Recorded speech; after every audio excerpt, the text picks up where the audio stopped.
Maka dari itu penting sekali kita untuk menata hati kita, memanajemen hati kita agar ilmu yang kita dapatkan mampu menjadikan hati kita lembut. Ya, hati kita harus dimanajemen, harus ditata, dijaga. Jangan sampai ilmu yang kita pelajari menjadikan kita sombong, makin keras.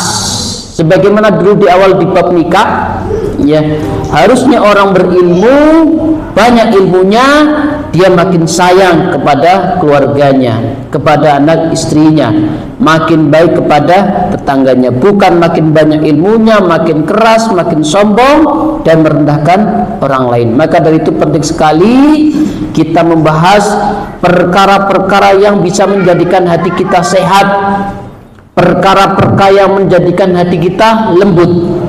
Karena Allah Subhanahu wa taala berfirman dalam sebuah firman-Nya, yauma la yanfa'u malun wala banun illa man atallah biqalbin salim.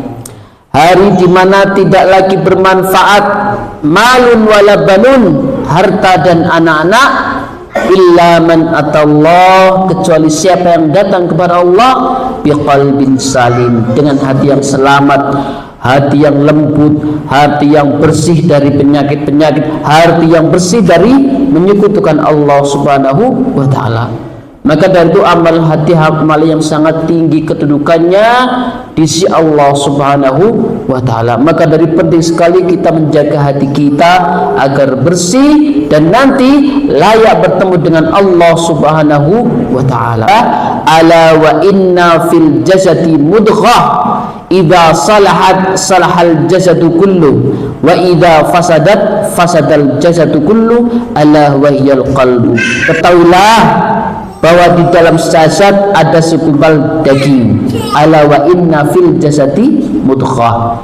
Jika ia baik, maka baik pula seluruh jasadnya, dan jika ia rusak, maka rusak pula seluruh jasadnya. Ketahuilah bahwa segumpal daging itu adalah hati. Ala wahyal qalbu. Jamaah sekalian yang dirahmati Allah Subhanahu wa taala, apa pelajaran dari hadis ini yang sangat luar biasa berkaitan dengan hati. Jadi jamaah sekalian dirahmati Allah Subhanahu wa taala, hadis ini mencakup berbagai macam permasalahan tentang berubahnya kondisi anak Adam. Ya. Tentang rusak atau baik hati seseorang, sehat atau sakit hati seseorang. Maka jamaah sekalian dirahmati Allah Subhanahu wa taala, fa idza salahal qalb, apabila hatinya baik, salahat iradatihi, maka baik pula keinginannya. Maka orang yang hatinya bersih, sehat, tentu yang diinginkan adalah kebaikan. Perbuatannya mengarahkan kepada perkara yang bermanfaat. Maka kata ulama, hati adalah rajanya anggota tubuh yang akan memerintahkan setiap persendian untuk digerakkan, kemudian berbentuk perbuatan. Dari sini jamaah sekalian dirahmati Allah Subhanahu wa taala, pentingnya kita menjaga hati agar tetap sehat. Ya, karena apa? Ketika hati sehat, maka sehat pula seluruh anggota tubuhnya, maka tidak akan dia berbuat kecuali ila ta'atillah wajtinabi, dan menjauhi semua yang mendatangkan kemurkaan Allah Subhanahu wa taala.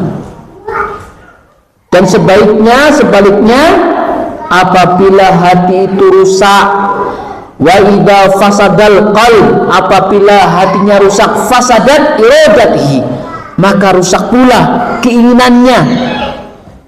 Ya.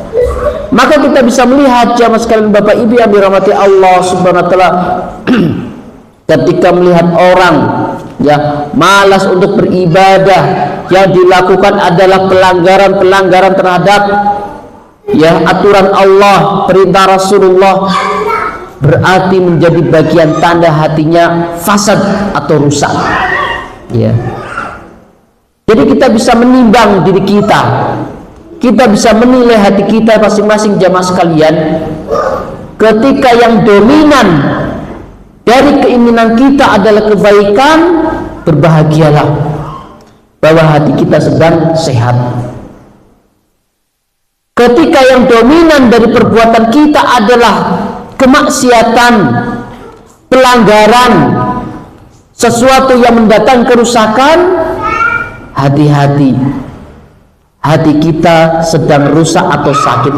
Tapi tanda kutipnya jamaah sekalian dirahmati Allah Subhanahu wa taala, terkadang orang yang hatinya sakit rusak dia tidak sadar. Ya. Jadi terkadang orang yang hatinya sakit rusak itu tidak teridentifikasi. Makanya berbahagialah panjenengan yang sudah peka terhadap perintah dan larangan, hatinya sangat sehat.